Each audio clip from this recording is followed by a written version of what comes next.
Let me introduce you to ensemble learning, also explain you what is bagging and what is boosting.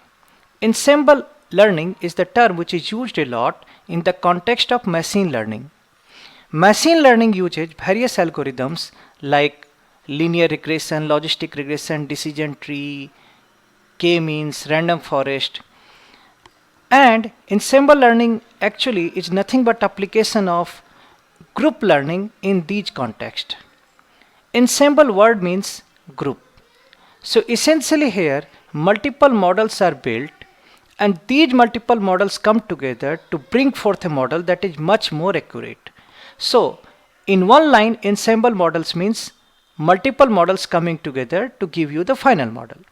Now let me explain you two popular terms which is used in this context. One is called bagging. So bagging is all about making models in parallel. So here you are making models in parallel on various samples. These samples may have the same variable or may have in fact different variables also. And these models then finally vote to give the final model and that becomes the prediction. So if you look at very much the way you do in the random forest, each of the model is predicting y and that is the class of the dependent variable. And whichever has majority, that becomes the final class. Here 4 are saying y and 1 is saying n, and that's why this becomes the final prediction. So here multiple models were built in parallel and on various data sets and maybe on various variables, and they predict to give you the final model. Now look at boosting. In case of boosting, models are built in series. So if you look at, in case of bagging, models are built in parallel. In case of boosting, models are built in series.